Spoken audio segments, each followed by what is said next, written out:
episode 523 of the Unpopular Podcast. This is the man, the myth, the legend, Jalen Hunter. Here at the Unpopular Podcast, and I really ask you to agree with me. I'm asking you to hear me out. When I'm planning things, when I'm planning for the future, when I'm planning for, an upcoming week, when I am setting my sights on the future, what I kind of like to do is I kind of like to spread out what I have in the current and how what I have in the current is going to affect what I have in the future. I just, okay, what do I have today? What do I have? What intangibles do I have now that is going to have an effect on the future? And if you do that for the Cincinnati Bengals, what's funny is they would have the same thing they had last year. I'm continuing my preseason divisional breakdown, and we have gotten to what is, in my opinion, undoubtedly the best division, at least in the AFC, and arguably the best division in football, and that is the AFC South.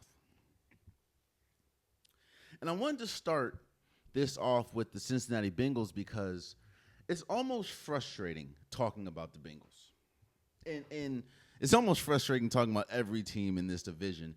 But when I talk about the Bengals, it's frustrating because you can see what they're doing.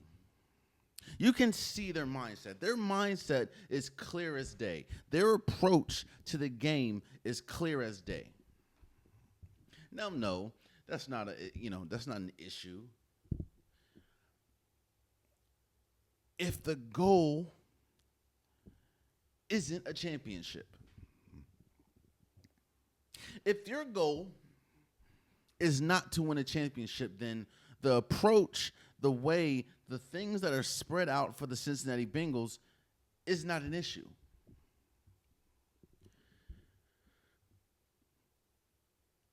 I'm not saying that there is a uniform way to win a Super Bowl. I'm not saying that it's one way or no way to win a Super Bowl. There's many teams, many forms of teams that have won. You've seen teams win Super Bowl that is I'm not going to say solely, but heavily leans on defense. Legion of Boom in the Seahawks is one of them. The Broncos that won Super Bowl 50 is another one. The Broncos offense that year was Peyton Manning's last year. It was essentially, I'm not going to say abysmal, but it was bad. However, they had historic defense. You've seen teams that are heavy offensively and may not be as, sound defensively win. What I'm saying is this. There is not a singular path to win a Super Bowl. But what there is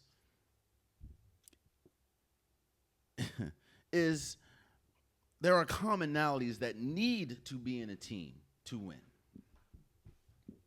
And my biggest issue with the Cincinnati Bengals is they have a few commonalities, but they don't have the main commonalities.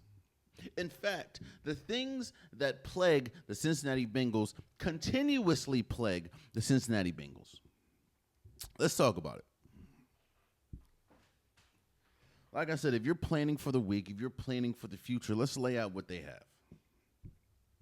They have a top 4 quarterback in the league in Joe Burrow. I don't think there's any question. I know that they didn't make the playoffs last year, but there is no question that Joe Burrow is not only an elite quarterback, but one of the best quarterbacks in the league. I think last year he finished with the most passing yards. So, I mean, yeah. So they have a top 4 quarterback in the league. They undoubtedly have a top 2 running back duo in the league when you talk about Jamar Chase and T. Higgins, and they freed up and paid them this offseason.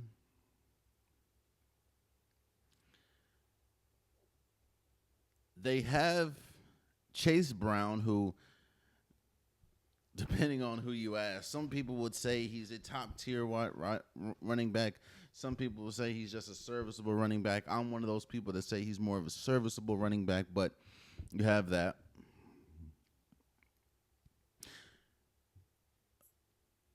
I briefly stated it, but this team did not make the playoffs last year. You have Zach Taylor coming back as the head coach. You have your best defensive player in Trey Hendrickson still holding out and threatening to miss games this season if he doesn't get a new contract. And you had a tug of war going on when we talk about contract verbiage with Shamar Stewart, who you were able to get that all squared away, and he signed his rookie deal. See, that all wouldn't be, let me say it, all of that is not an issue if your goal is not a Super Bowl.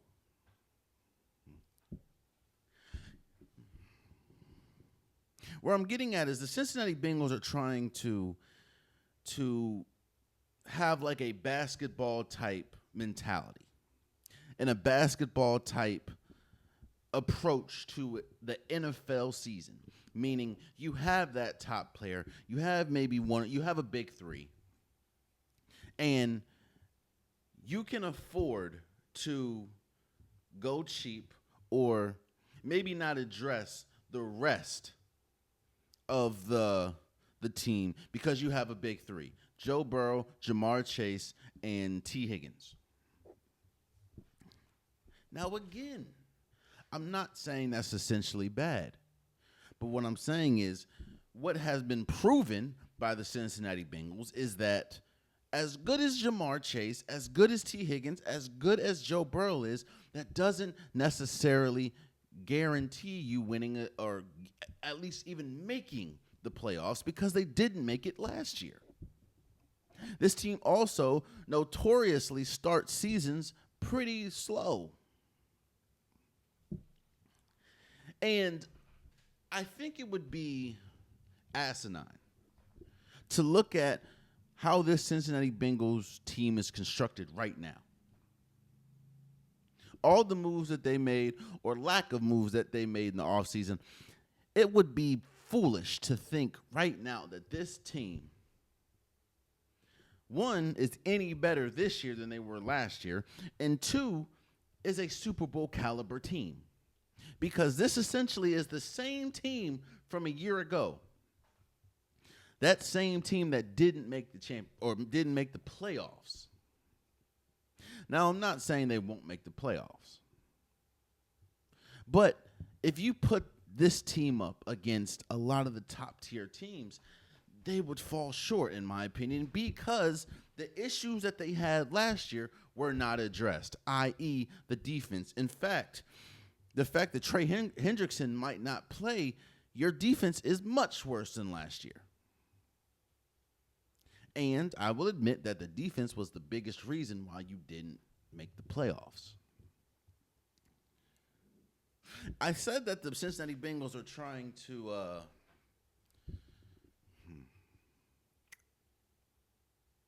they're trying to have a basketball approach because they think one or two or three players can lift up the whole team. That doesn't work. I know when you look at basketball, there was a 8 to 10 year stretch where LeBron James, no matter what team he was on, was always in the championship.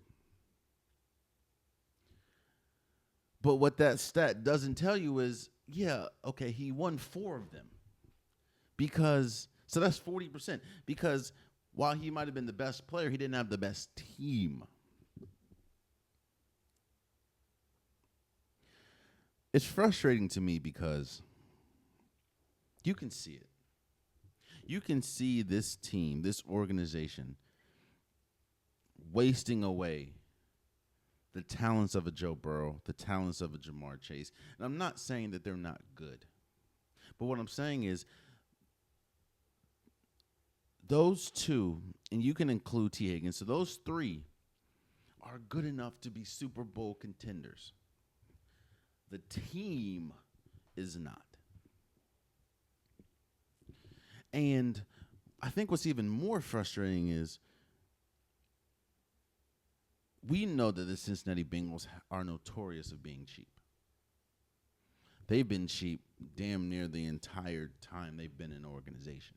Whether you talk about being cheap with Chad Johnson, whether you talk about being cheap with TJ Hughes-Benzada, they are notorious with being cheap. But what's even worse and what's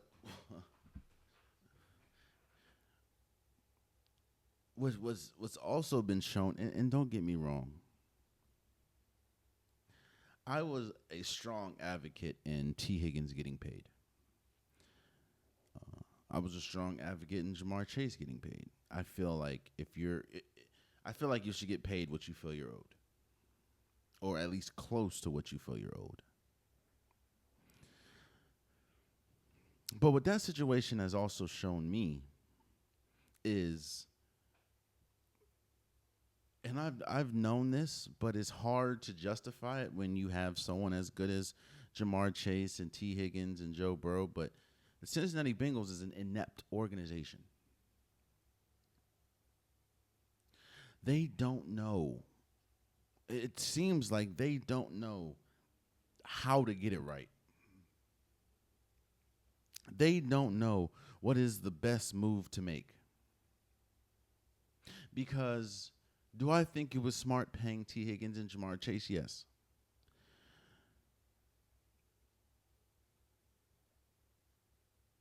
But now you're in a predicament where you have absolutely. That's why I was saying that it might be smart, because I want T. Higgins to get his money. It might be smart to trade him. Because if you look, they don't even have the pieces. They don't have the money to address their biggest issue. Their biggest issue wasn't wide receiver. Their biggest issue was, and I hate the franchise tag. I'm never saying franchise tag anybody. I think that's the worst thing that is one of the worst things that's in sports. But you pay T. Higgins and Jamar Chase all this money, rightfully so, but then now you can't find the money to pay Trey Hendrickson, who is the anchor of your defense, and the one aspect of your defense that was actually good last year.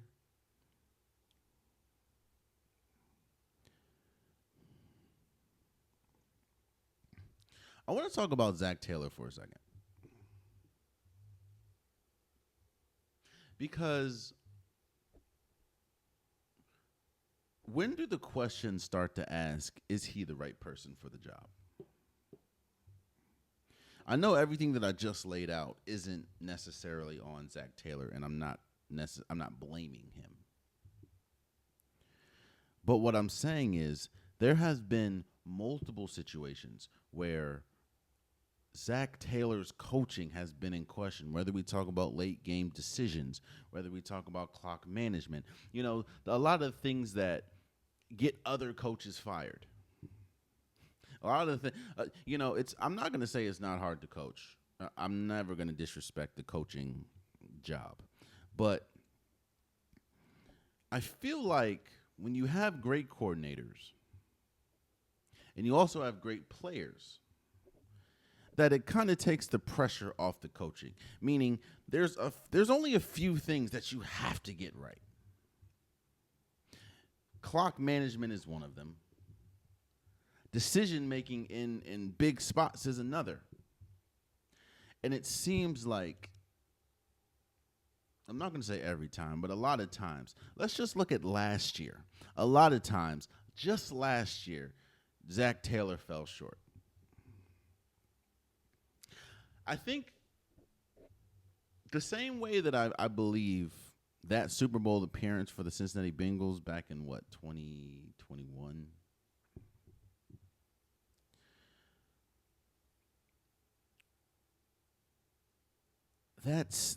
I feel like that Super Bowl appearance not only extended Zach Taylor's coaching, tree, but it gave this team a sense of a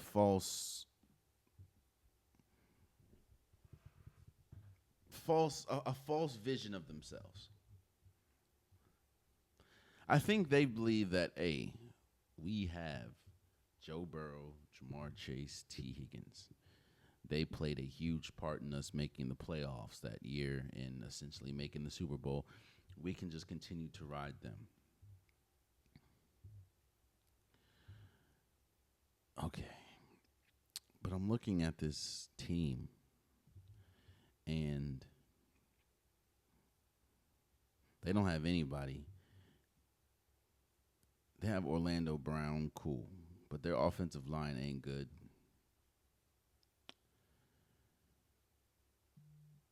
You can feel how you feel about Chase Brown. I think he's an okay running back. I don't know if an okay running back, especially in this division, is going to get it done. Yes, you have Noah Fant. Yes, you have Mike Gesicki. Okay.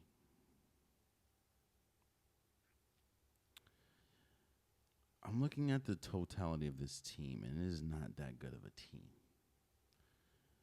And my thing is, you can blame the slow start as to why you did make the playoffs, and I understand that does play a huge part. But in my opinion, the biggest reason why you didn't make the playoffs is because you have a terrible offensive line and a terrible secondary. And it's shocking to me that as we sit here today, we're literally less than a month away from the NFL season starting as far as the regular season.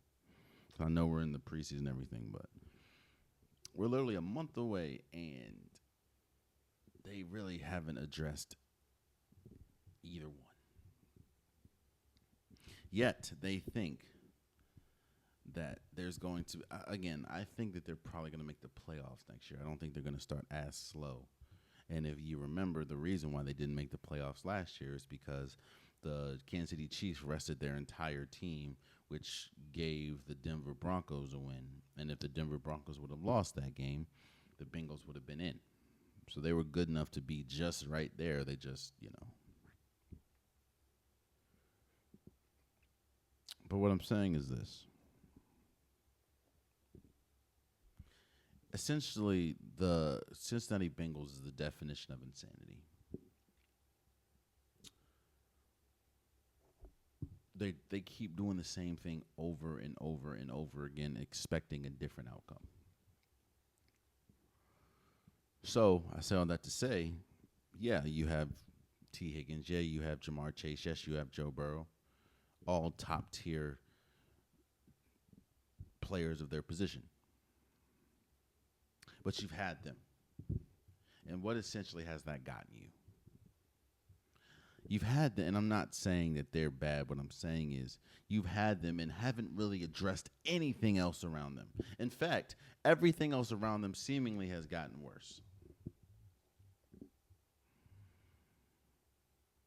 And now that I'm sitting here really thinking about it, I think the worst thing, I can see it. I can see the Bengals making the playoffs. And I can see them maybe winning a playoff game or losing the first round, and then them thinking to themselves, "Oh, progress." No. We didn't make it last year. We made it this year. That's progress. No, it is not. I mean, yeah, in the base level, yeah, but you have Joe Burrow, Jamar Chase, T. Higgins.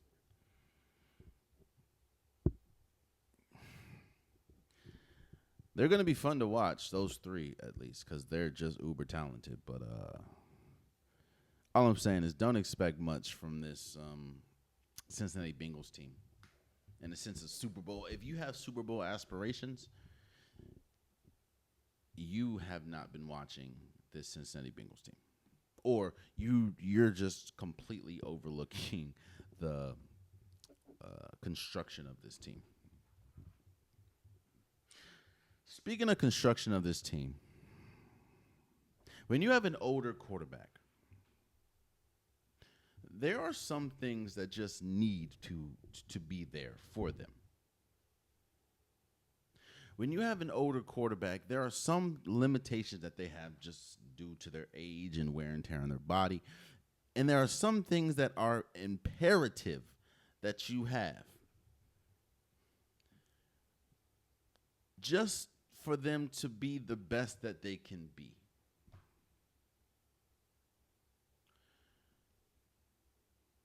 One of them is a solid offensive line. When you have an older quarterback, it's important to have a solid offensive line because your mobility isn't necessarily there. You might be smarter, but your mobility isn't there. It's also smart to have some stability. It's very smart to have some stability in the front office. And that brings me to the Pittsburgh Steelers.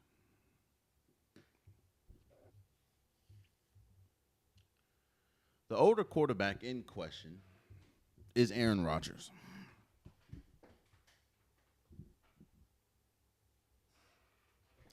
And in talking about this Pittsburgh Steelers team, I want them, and I feel like it is important for them to look at the New York Jets a year ago. And essentially, what happened to the New York Jets a year ago, and how they had so much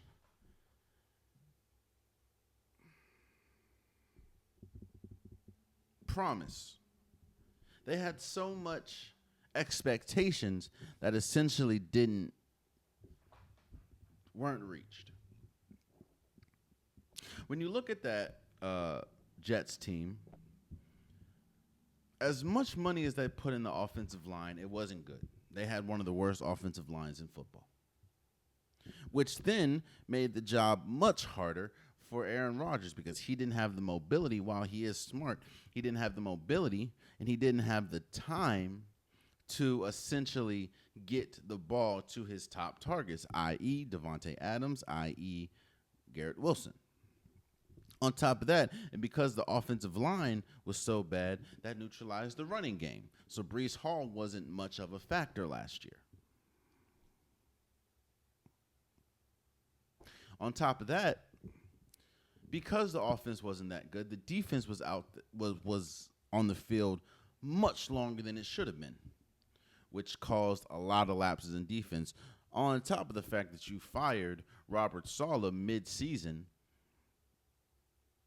which just completely derailed not just the defense, but essentially the entire team. It was a cluster of poor decisions that essentially affected the end result for the New York Jets.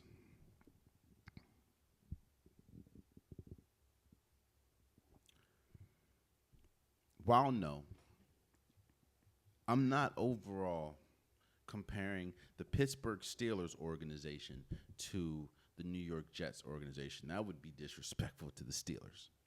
The Steelers have a lot of things that you may not like about them, but they're not a dumb organization.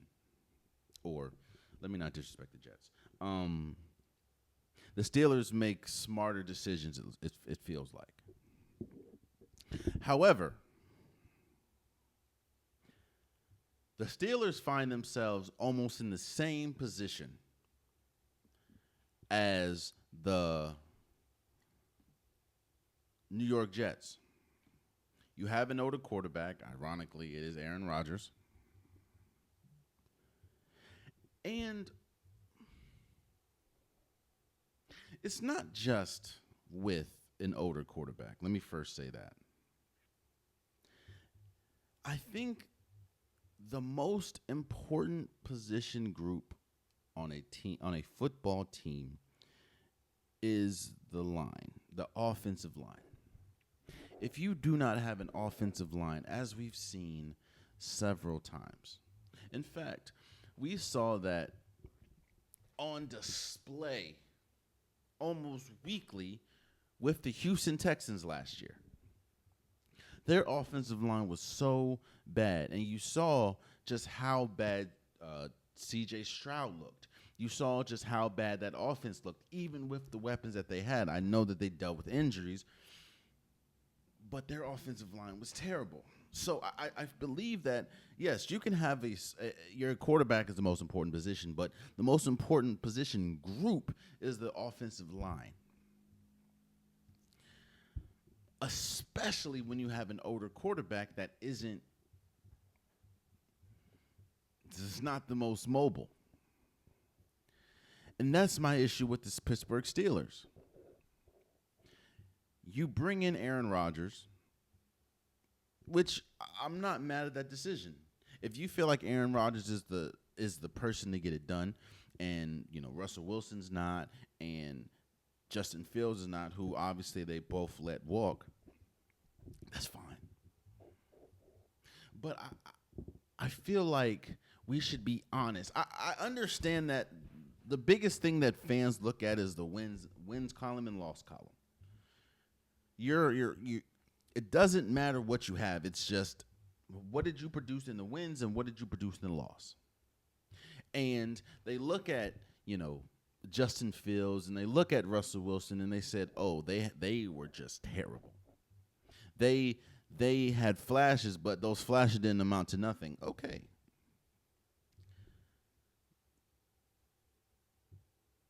I don't hear many people talk about how bad the offensive line was for the Pittsburgh Steelers. Mind you, we're talking about two quarterbacks that are more mobile than Aaron Rodgers. And as we look today, I think the offensive line is still not good. I'm looking at this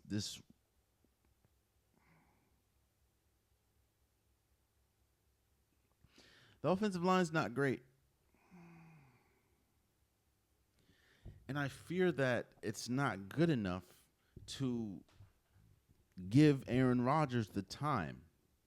Look, I understand what you did. I understand you going out getting a DK Metcalf. I understand you going out and even trading away George Pickens. I even understand paying T.J. Watt. It's kind of like the foundation, When you're a team that is built on something, it's not, I understand the inability to want to divert from the norm. So I get it. I think that there are some good pieces on this team.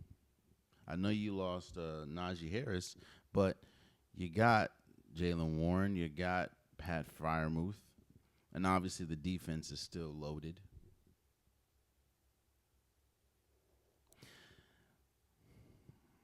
But what's interesting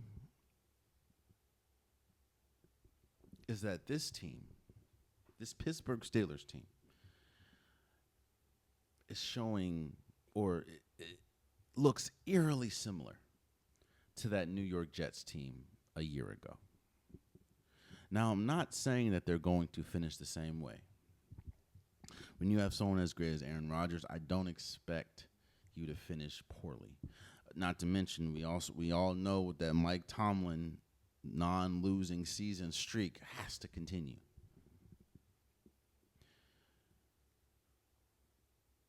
But you have Aaron Rodgers, who was on both teams.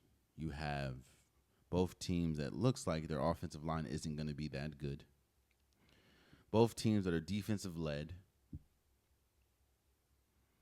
But if your offense isn't producing, and you can't say that their offense didn't have pieces, because, again, you had Garrett Wilson, you brought in Devontae Adams,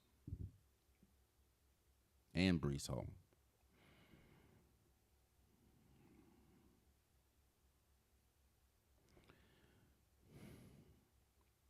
My thing is this, too. Aaron Rodgers already come out and said more than likely, this is going to be his last year, which is why he signed a 1-year deal. Which means that you're essentially going all out. I just fear that it's not enough. In the great words of Kendrick Lamar, it's not enough. Because obviously there wasn't a lot of options for Aaron Rodgers, seeing as what happened last year, but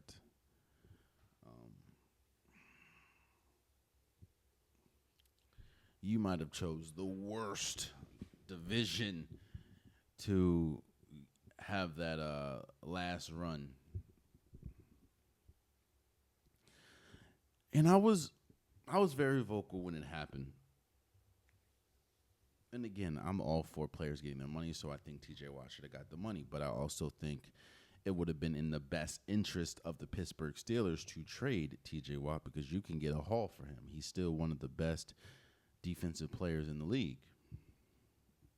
But obviously they paid TJ Watt. They stuck to the norm. They stuck to having a staunch defense going into the season, and there's nothing wrong with that. But my thing is this. Okay, you pay TJ Watt, one of the highest paid non-quarterbacks in league history. Cool. What else do you have? You have DK Metcalf. Cool. In fact, let me back up. Did you get the most important, in my opinion, did you get the most important position group in order? And in my opinion, no. In my opinion, I think that the Pittsburgh Steelers are going to struggle mightily because their offensive line isn't great. They're going to be in a bunch of games because their defense is that good, but that's the easy one. And now I'm hearing Cameron Hayward might not even play because he's trying to get a new deal. I think he's 36, trying to get a new deal, which I respect.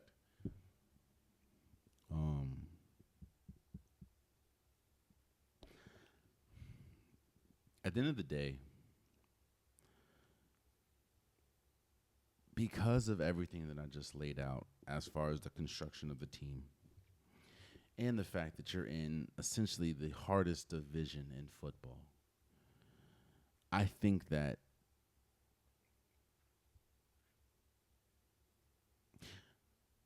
this season will end in disappointment for the Pittsburgh Steelers. And it kind of opens a new thought realm for me.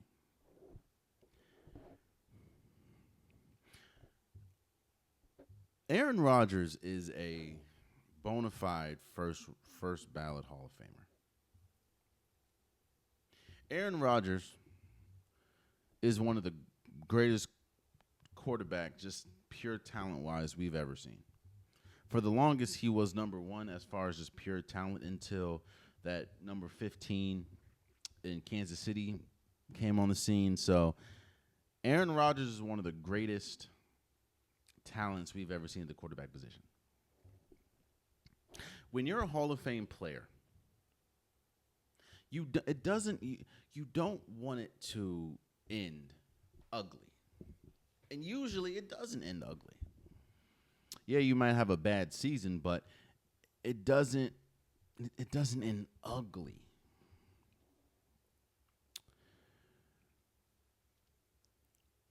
It's no question that Aaron Rodgers' tenured in New York as a Jet was ugly.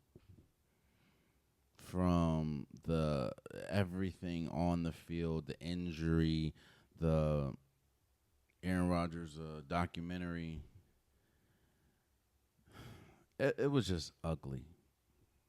I'm not blaming the lack of success from New York just on Aaron Rodgers, but it was ugly.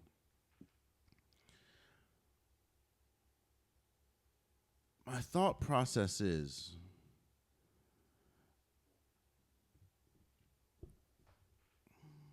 what happens if Aaron Rodgers is the quarterback that breaks Mike Tomlin's losing record regular season. Which, if you look at their schedule and you look at just this division, it could very well be the case.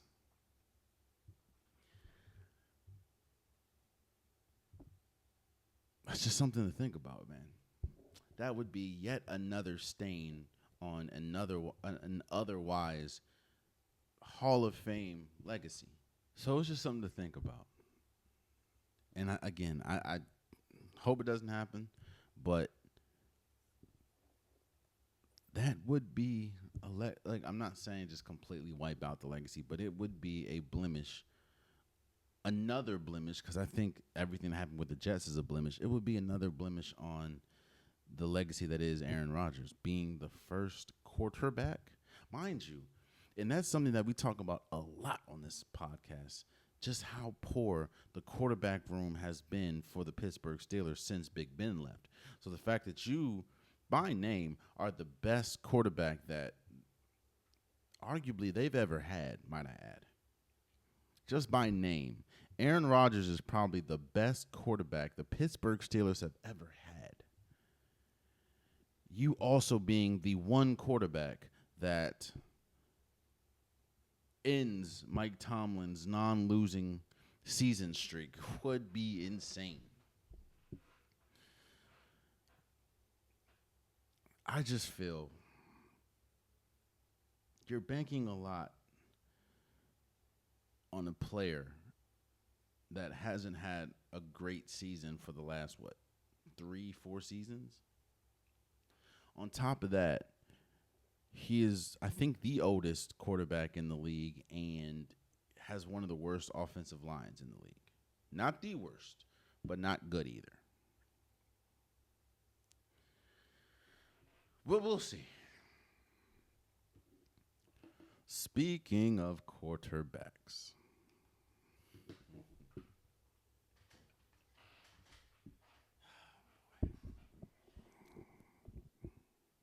you know, when I was building up this episode, let me just tell you the quarterbacks that the Cleveland Browns are currently paying. Deshaun Watson, Tyler Huntley, Shadur Sanders, Dylan Gabriel, Kenny Pickett, and Joe Flacco. On top of that,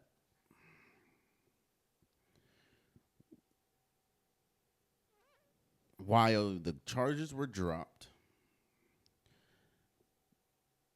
they signed Isaiah Bond, wide receiver out of Texas, who was just fighting a sexual assault allegation and sexual assault charges. Also,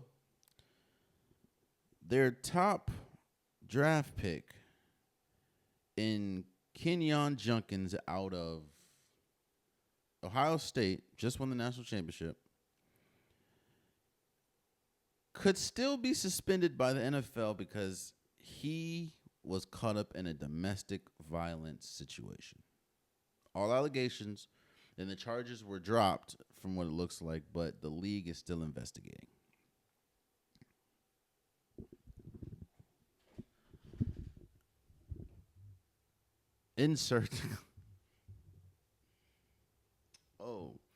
I forgot to say that their star player, Myles Garrett, requested trade out of the team because he didn't feel like this team gave him the best opportunity to win. Just for them to pay that man, a week later, as one of the highest paid non-quarterbacks in NFL history. All that discomfort easily brushed over when it come by money.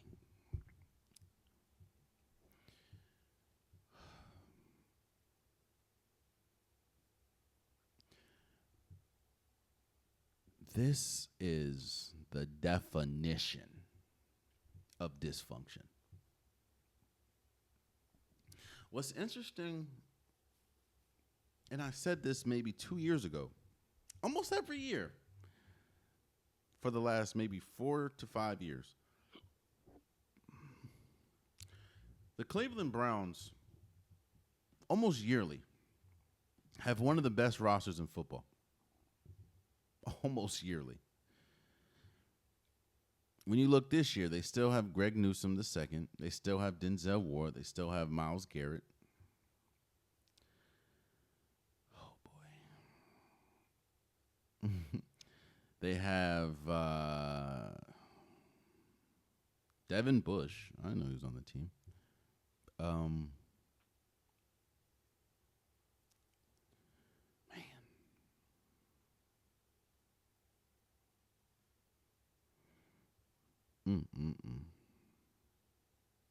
I'm just looking at the names that they have on this team. They also have David Njoku. They have Jared Judy. Damn, Deontay Johnson's stock has plummeted, bro, since, yeah.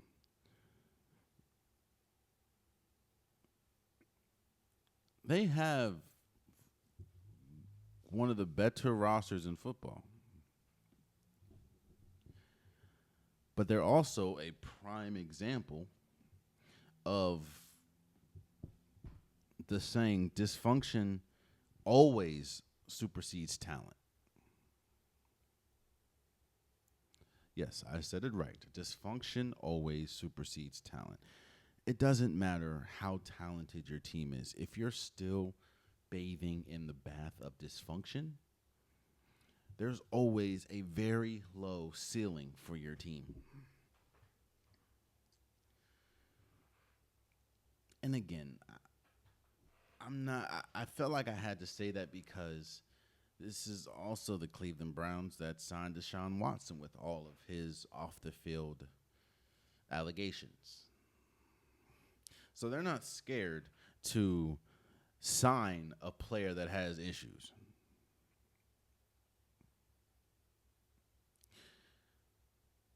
But they're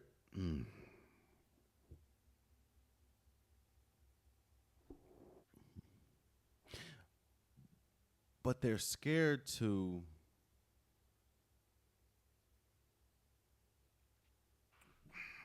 I'm going to see something really quick.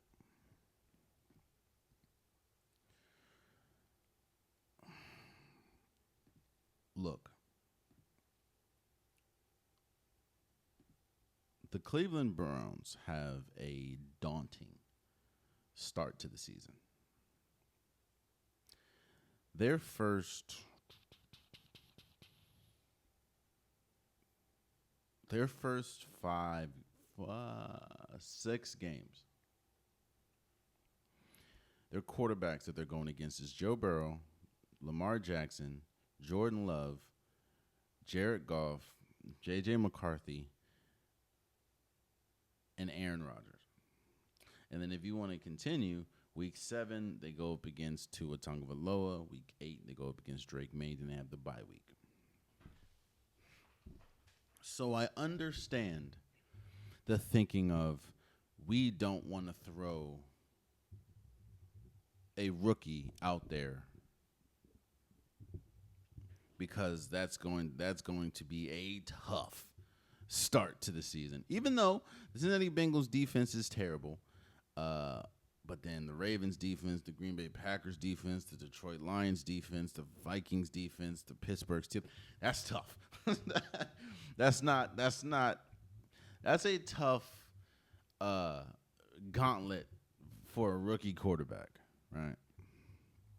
So I get saying, hey, we're going to start Joe Flacco. We can't start Deshaun Watson because obviously he's dealing with an ACL injury. We are going to start Joe Flacco. We feel like Joe Flacco gives us the best position, best opportunity to win.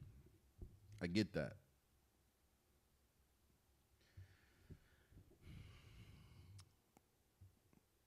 But this has been going on, but the treatment of this Shedeur Sanders situation has been going on ever since the draft. Now, I'm not saying that Shedeur Sanders did himself any favors. I feel that he could have, from everything that we heard, he could have approached the pre-draft meetings with teams much differently. He could have approached pre-draft workouts and just how he carried himself pre-draft. He could have done that a little differently. For that, I understand why teams would have hesitations on drafting Shedeur Sanders. I get that.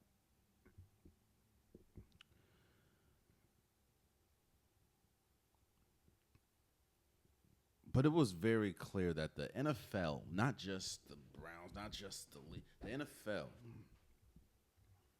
was trying to make an example out of Shedeur Sanders. A talent that was projected to be top 5 majority of the offseason, majority of the play of the college football season, up until like a week or two before the draft. A player that was projected top 5 not only goes out of the top 5, but gets drafted in the 5th round. Cool. Clearly, you're trying to make an example out of him and trying to humble him. That's clear.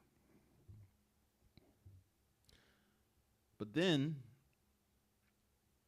you also continue to try to make that example by coming out and saying that a quarterback that you drafted, that you drafted before him, and Dylan Gabriel is above him in the depth chart. Now, it is no question, it is no secret that I am an Oregon fan. I'm mostly an Oregon fan because of the jerseys, but Oregon fan I am, and I watch a lot of Oregon football. Meaning I watched a lot of Dylan Gabriel last year. And every single time I watched Dylan Gabriel, one idea, one thought that never came to my mind?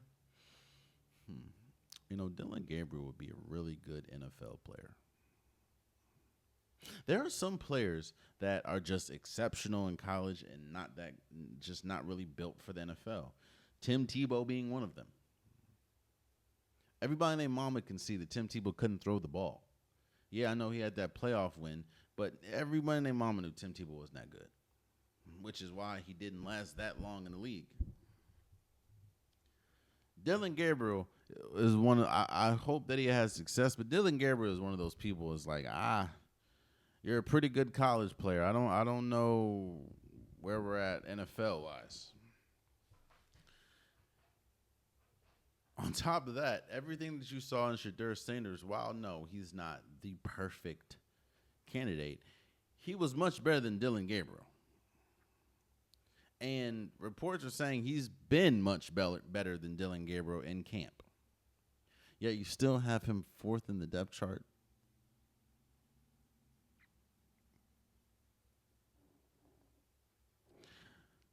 I understand saying, we don't want to throw the rookie out there going up against some of these staunch, high power defenses. I get that. But to come out and say blatantly,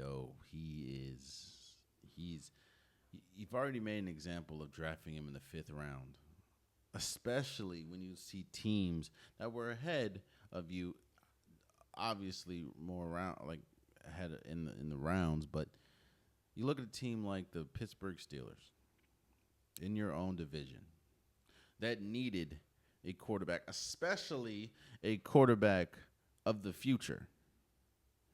Because like I said when I was talking about the Pittsburgh Steelers, Aaron Rodgers only signed a 1-year deal.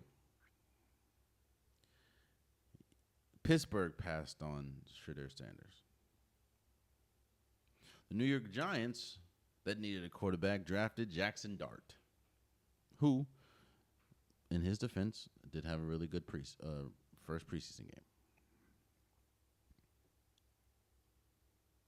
What I'm saying is this.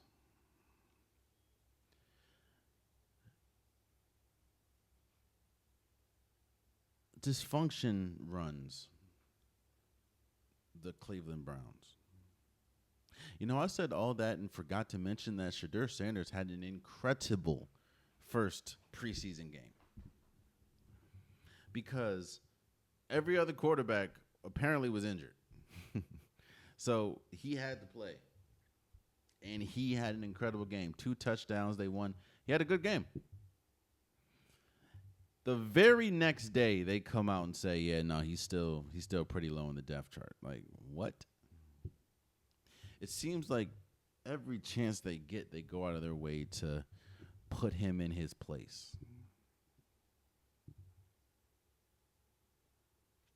I think Shedeur Sanders, if you want to throw Joe Flacco out there because you don't want Shedeur Sanders to get killed going up against the Ravens defense or the Lions defense or the Vikings defense, I get it.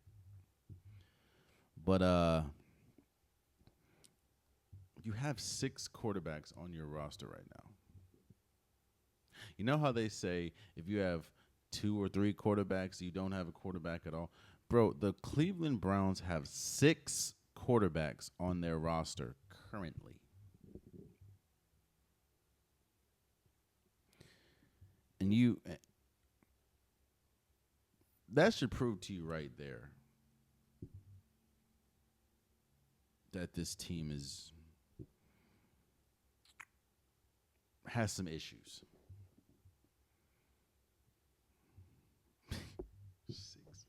6 quarterbacks, Slim.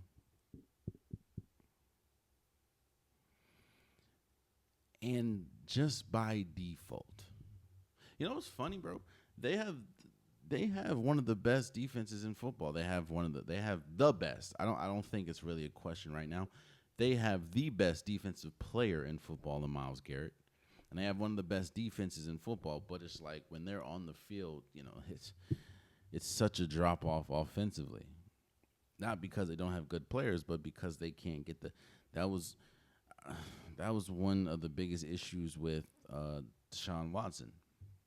He just couldn't catch up to this, missing a bunch of time and everything. He couldn't catch up to the speed of the offense or speed of the game.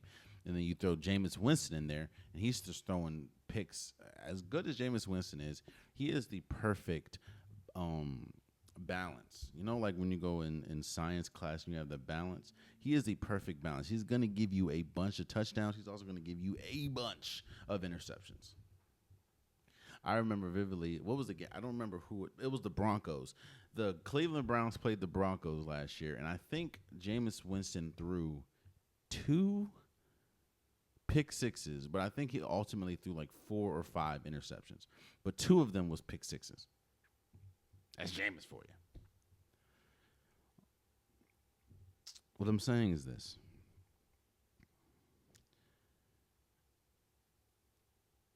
This team is by far the most dysfunctional team in the AFC North. And with them being the most dysfunctional team in the AFC North, that by default makes them the worst team. And even though they have one of the best rosters, their dysfunction is a lot louder than their roster. Again, they have 6 quarterbacks on the roster, and they're still trying to, quote-unquote, humble a person they drafted. Yeah, let alone it was the 5th, but the person they drafted, they're still trying to humble in Shedeur Sanders. Which is funny because look at the people. You're trying to humble him with a quarterback room of Kenny Pickett, who we've seen didn't. The only reason why Kenny Pickett has a Super Bowl ring is because he was swinging his feet on the bench while watching the Eagles beat this Cleveland or the Kansas City Chiefs. Tyler Huntley, who was a great backup in Baltimore, but since then ain't done nothing. Dillon Gabriel, who a lot of people, including myself, who watch Dillon Gabriel damn near every game, doesn't really think is a NFL quarterback. and then 19-year experienced 40-year-old Joe Flacco, who had a really good run, was it last year? But then once he got to the playoffs, he had by far actually they picked him off the couch last year, and he was so good he made it to the playoffs. But I think he only played like a little less than half of the season and still was amongst the league leaders in interceptions. And then you have Deshaun Watson, who can't even play because he's recovering from an ACL. Yet and still, you're trying to tell me that Shedeur Sanders is the fourth best quarterback on this roster? Is that what you're trying to tell me? Okay. Well, good luck, Browns. Because if you also look at this schedule, past the bye week, you have the Jets, you have Baltimore again, you have the Raiders, you have 49ers, you have Tennessee, you have Buffalo, you have the Bears, and then, of course, you have Pittsburgh and Cincinnati at the end of the season. We'll see how that goes.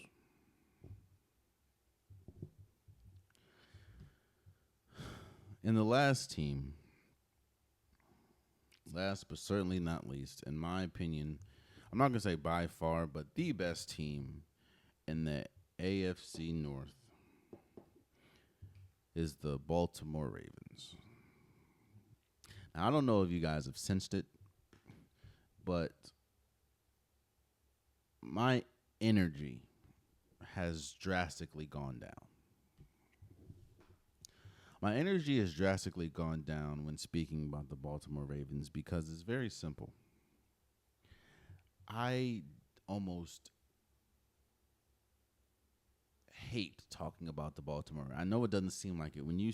I was looking the other day at my, I have almost 2.7K videos. When we talk about videos and reels and everything, I have almost 2.7K videos on the Unpopular podcast channel. And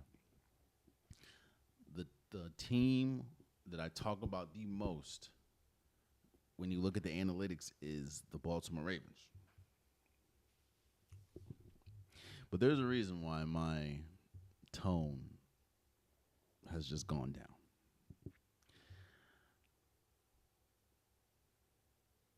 I am tired of talking about this team because look at how we talk about this team. You know, I'm also a person that I don't know what it is, but I can't see someone struggle. Like, I can't see somebody bomb on stage. It's so hard to watch. Like, I can't watch. It was hard. You know, back when I used to watch American Idol in the early days, like when Fantasia and Kelly Clarkson and Ruben Studdard was all on it.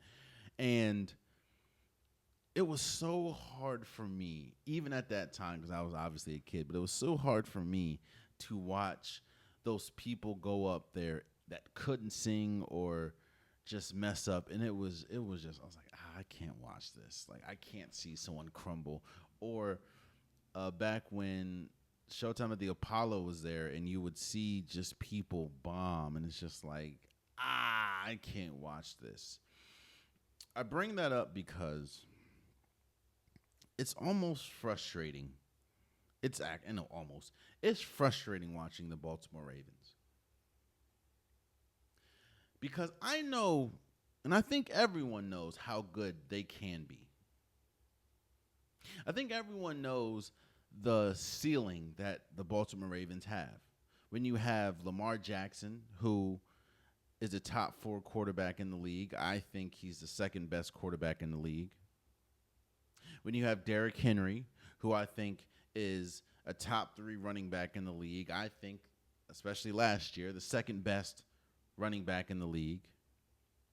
When you have someone like Zay Flowers, who was a Pro Bowler last year. When you have someone like Rashad Bateman, who had a really good season, when you have someone like Mark Andrews, when you have someone like Isaiah Likely, when you have the defense that you have with Marlon Humphreys and Kyle Hamilton and Nate Wiggins and Roquan Smith and Kyle Van Noy. I know how good this team can be. I know where this team can get to. There's a reason why I think for the last 2 or 3 years, anytime I do these predictions, I foolishly pick the Baltimore Ravens to win the Super Bowl. And spoiler alert, I'm not even a Baltimore Ravens fan. I'm a Washington Commanders fan.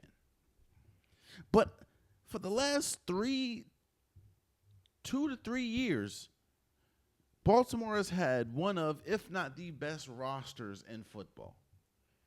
They've had the MVP. Lamar Jackson has 2, should have had 3, but Lamar Jackson has 2 MVPs. And every single time they lose spectacularly. 2 years ago, they make it to the AFC Championship as the best, by far, the best rushing attack in football, and decide. It wasn't because, the Chiefs were just incredible. They decided to say, you know what? That thing that we do better than anybody else in the league, that thing that essentially got us here, I think we're not going to do that. I think we're going to decide to throw the ball 40 times. That running the ball, no, come on, man. What? Oh, we good. We're going to throw the ball. A year ago, you literally dominate the Pittsburgh Steelers and run the ball down their throats. I think the first 25 possessions of the game for the Ravens was a running play. They dismantled the Pittsburgh Steelers. And then you find yourself going into a game where the weather isn't good. And you're going against on the road in Buffalo, and you're going against a Buffalo team that struggles to stop the run.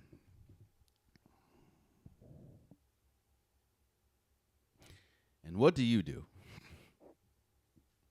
Not only do you constantly throw the ball, but you find a way to have the most turnovers in one game than you've had all season. Lamar Jackson, an interception and a fumble. Mark Andrews, a fumble, and the last play of the game, essentially, where you dropped the wide open 2-point conversion, so you lose by 2. The Baltimore Ravens have found extraordinary ways to essentially lose the game themselves. Because even a game against this was the historic, they had, when they went to the AFC Championship, they had a historic defense, historic numbers.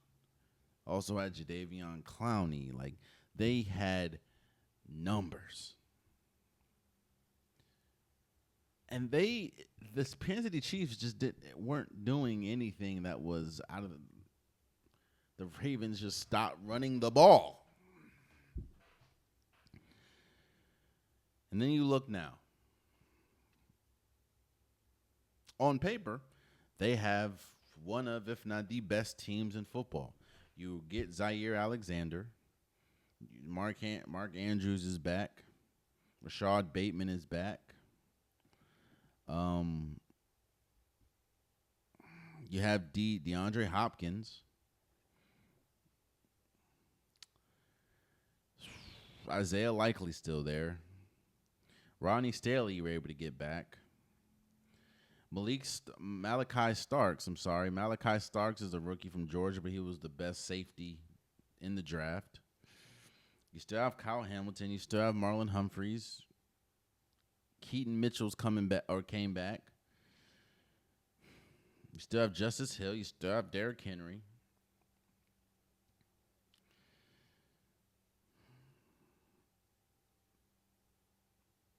You have I said Oda Adefe Way. I know I said his name wrong. I apologize, bro.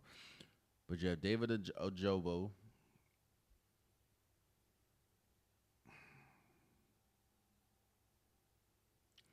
You still have Meta BK.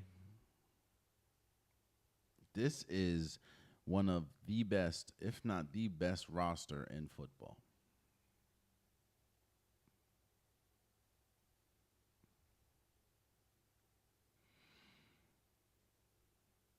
And hopefully Tyler Lindenbaum is good. This is yet another year where they have Super Bowl aspirations. But I think I'd rather be surprisingly wrong than than uniformly wrong. I think Lamar Jackson talked about it in the preseason. He was like, I don't want to think about the Super Bowl right now. Maybe the moment gets too big for him. I don't know.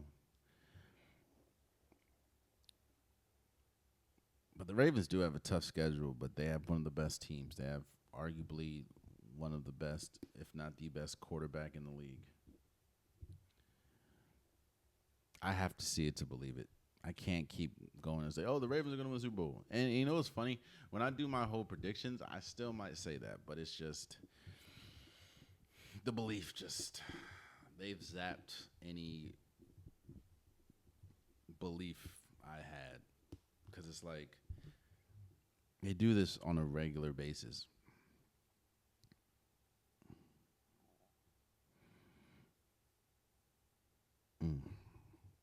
We'll see. But I do think that just roster-wise and how the AFC North has gone recently, I think that they have by far the best team. If I'm ranking the NFC North, I think it's the Ravens, the Bengals, the Pittsburgh Steelers, and the Cleveland Browns. And I know there have been years where 3 teams have gotten in from a division. I don't think that this is one of those years. When you look at the AFC in general, you have teams like the Chargers could make it, the Chiefs can make it, the Texans. I don't know if there is a third team, it would be the Pittsburgh Steelers as far as in the AFC North, but I just don't know. I don't know. But what I do know is unless something catastrophic happens, at least in the regular season, the Ravens should finish number 1 in the AFC North. Now where they're standing wise, they should be one of the best teams in the AFC, but we'll always see. It's the Baltimore Ravens. They'll find a way to kick themselves in the foot like they usually do. So, or maybe not. Maybe this year is different. We'll see. But there you have it. That's the AFC. Next episode, we will dive into the NFC, which I think you can have an argument that one of the divisions in the NFC could possibly be the best division in football. Usually it's the AFC North, and it still could be the AFC North, but when we get to that division, again, we're diving into the NFC next episode. We'll see. Speaking of we'll see, when you look at the aftermath, because Alert yesterday just came out saying Michigan is being fined $20 million. And new head coach, or the head coach now, Shamar Moore, will be suspended a game. He was already suspended, but he's going to be suspended another game. So ultimately 2 games he's been suspended. I think Jim Harbaugh and there's another person. They are kind of like banned from going to Michigan or something like that. Okay. My thing is, okay, you didn't strip the national championship away from Michigan. You didn't you you're finding me $20 million for a school. Like, you think Michigan don't got $20 million? You're only suspending. In fact, let me see something. You're only suspending Michigan one game, and I want to see who Michigan's first game is. Michigan is in the Big Ten. Michigan's first game, who is ranked 14, by the way, is New Mexico.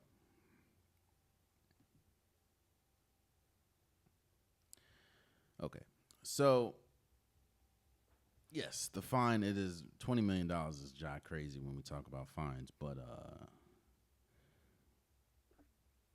okay.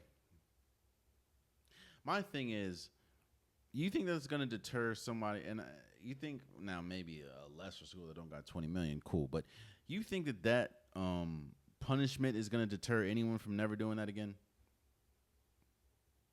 Again, and this is why I said that it's not as serious as they're taking it, because everybody does it. But this punishment also shows that it's not as serious as we're taking it, because, again, you didn't strip Michigan of their national championship. You didn't fire Sharon Moore, which I don't think you should have. $20 million and a suspension for New Mexico, the University of New Mexico. It ain't like you suspend. He's not. The next week he's playing Oklahoma. Actually, damn, I didn't really take a gander at this schedule. That's an easy ass schedule. Yeah, they got USC, they got Washington, Michigan State, but they're only playing at this current moment. They're only playing 2 ranked opponents, and that's Oklahoma week 2 in the last game of the season, and versus Ohio State at home. But what I'm saying is, bro, like, okay, this.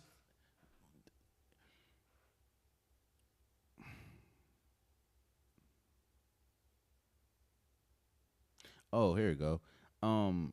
Also in the Michigan case, the COI ruled a 10-year show clause penalty for Jim Harbaugh and 8-year show clause penalty for Connor Stallions. So I guess you're banned for 10 years?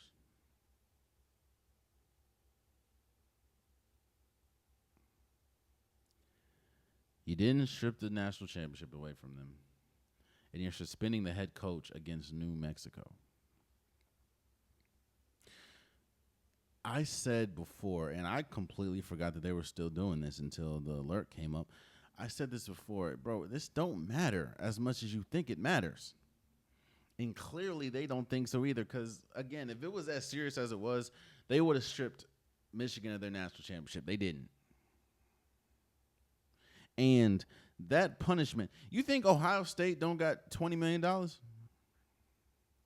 You think USC don't got $20 million? You think Oregon doesn't have $20 million? I'm not saying that they're doing that. What I'm saying is this punishment don't deter no team from not doing this again. Now, if you would have stripped the national championship, you're like, ooh, damn, they took that mighty seriously. They didn't. So, okay, I'm sure when Shamar Moore heard that, it was like, oh, who we play first? Okay, cool. Michigan was like, 20 mil? Damn.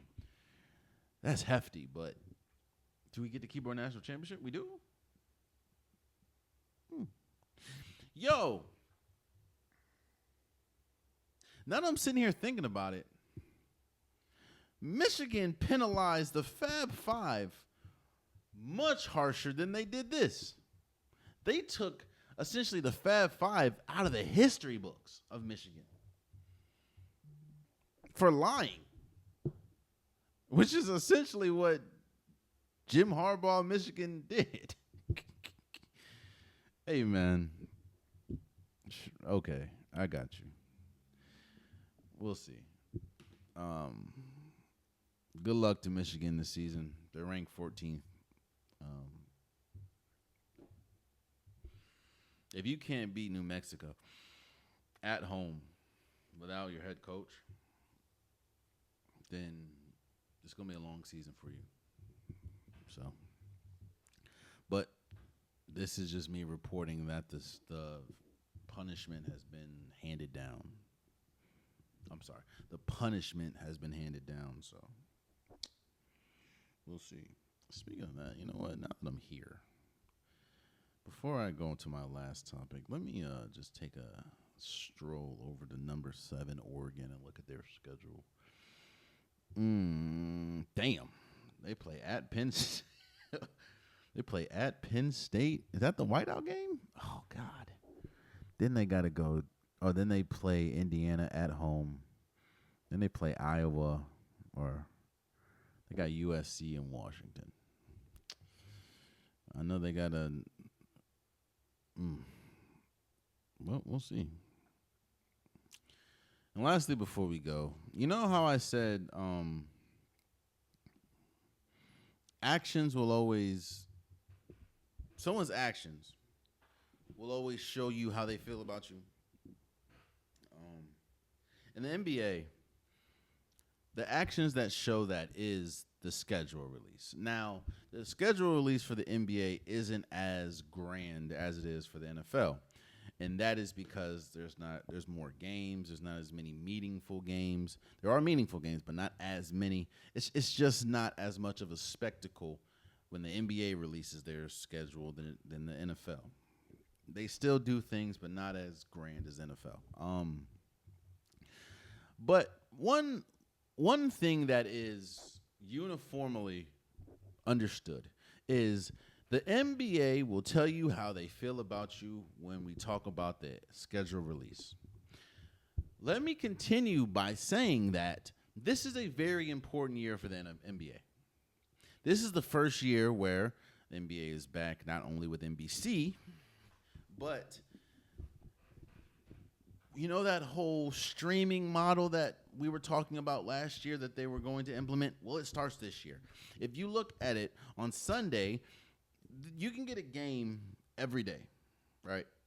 And every day you have to have either a streaming service or a cable program provider, meaning Sunday, ABC, NBA, and Peacock. On Monday, just Peacock. Tuesday, NBC and Peacock.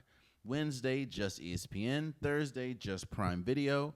Friday, Prime Video and ESPN. And on Saturday, Prime Video and ABC.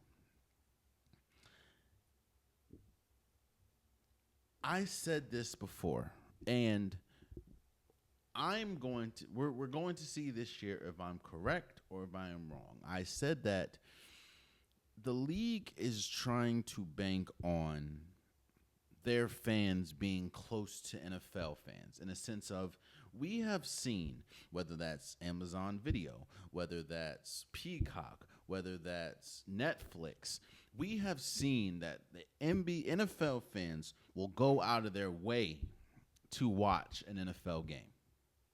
They will find a way to watch an NFL game because it's on so many different streaming sites, but it's the NFL, and NFL is king in the United States, so they're going to find a way. We're going to see if the NBA is like that as well. Obviously, there's more games and more opportunities, but we'll see. Because, again, this is a lot of bouncing back and forth between ABC, NBC, Peacock, ESPN, and Prime Video. It's like you're bouncing all over the place just to find, not to mention the fact of your favorite team may not be on this, which brings me to the second part of this topic. I said the league will always show you how they feel about you by the schedule. Not just the schedule, but how many nationally televised TV games they have. It is no shocker that the 4 teams that have the most national televised TV games is the Oklahoma City Thunder, the Golden State Warriors, the New York Knicks, and the Los Angeles Lakers. OKC just won the championship, and they're trying to make history. They're trying to be the first team since the Golden State Warriors to win back-to-back championships. And they're trying to, build a whole dynasty. Golden State, we understand who Steph Curry is still a premier player in this league, not just as far as his talent, but ratings-wise, Steph Curry is still him. Steph Curry is still one of the most watched players and one of the most seeked-out players to watch in the league. You got New York, the Knicks. It's the Knicks. The Knicks are the Knicks, and they're always going to be a marquee team. That's out in the third. And you have the Lakers. Lakers have LeBron James and Luka Doncic. No surprise that those 4 are the teams that have the most nationally televised games. Where it gets a little interesting is,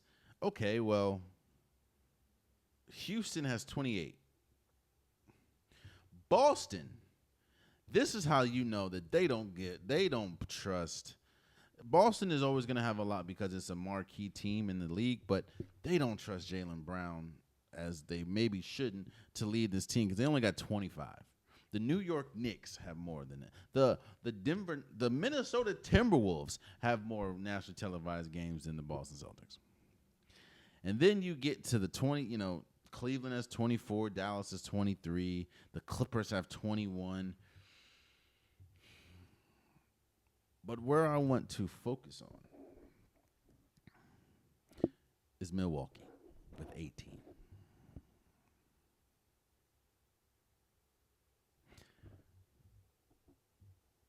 What that is showing you is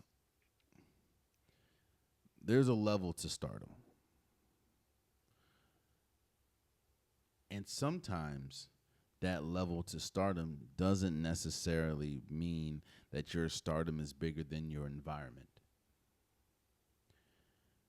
Giannis is one of the best, if not the best player in basketball. If he's not 1 or 2, he's definitely nowhere past 3. But you're showing just how much of a star Giannis is. He can't overcome being on a bad Milwaukee team. First of all, it's in Milwaukee. Second of all, Giannis is the only thing they have on this team. And Kyle Kuzma. Cool. Bro, the fact that the Clippers have more nationally televised games. I am actually surprised, though. Well, no, I'm not. Let me back up. I'm surprised a little bit that the Clippers have more because, injuries. And then that 18 nationally televised games for the Milwaukee Bucks is solely on Giannis, which shows that Giannis is more popular than the Detroit Pistons, who I think is going to be better than the Milwaukee Bucks. It's getting a little better, but, Orlando still only got 14. I do think it's crazy that Memphis is not playing on Martin Luther King Day. That's like the first time in a while. We'll see, man. But if you ever need my eye, I think I just scratched my eye. That show hurts. Ah, man. If you ever need a snapshot of how, where the league, where it's going or how it feels, this is one of the most important seasons that the league has had in a while, just because of the all streaming and going back to NBC and a bunch of new, and they're trying a bunch of things out. And it's also no coincidence that one thing that they have to know is that if we're going to do all these streaming services and we're we're going to force fans to have to pay a lot of these subscription fees and have them bounce around. We're going to need to put the best players and the most marquee teams on front and center. Oklahoma City, Dynasty possibly, Golden State Warriors, Steph Curry, the Lakers, LeBron James, Luka, and New York Knicks with Jalen Brunson. They also have Nikola Jokic has 26 in the Denver Nuggets. Anthony Edwards has 28. Kevin Durant has 28. Even Dallas with Cooper Flagg has 23, and Victor Wembanyama and the Spurs have 22. We'll see. That is the season. We'll see. And there you have it. That's been today's episode of the Unpopular Podcast. I truly, truly appreciate you guys. If you want an Unpopular Podcast shirt, hoodie, sweater, long sleeve joggers, a link in the description below. I have multiple colors, multiple different designs. Get your Unpopular Podcast merch today. Also, please subscribe to the YouTube channel. I'm trying to get as many subscribers as possible. I appreciate everyone that continues to support. I appreciate everyone that is going to support. Please, please, please subscribe. Tell a friend to tell a friend to tell a friend to subscribe, share, comment. I appreciate it all. Same goes with the DSPs. If you love hearing my luscious voice, whether it's Apple Podcasts, Spotify, SoundCloud, wherever you get your DSPs, please follow, please subscribe, please comment, please share, please like. It means a lot. And I'm trying to grow the podcast on all platforms, and I can't do it without you guys. So please, please, please continue to support, continue to help, and continue to subscribe and share. For my socials, Instagram, TikTok, Facebook, please follow. That's probably the quickest way to get to me. That's where you get reels almost every day. You get stories. If you keep it respectful, I don't mind going back and forth and debating. It just means that, A, you are listening to me, you care passionately about whatever topic we're talking about, and you have an opinion. All three I appreciate. Leave it in the comments. If you keep it respectful, I don't mind going back and forth. It's just fun. So please follow the socials. Until next time, much love.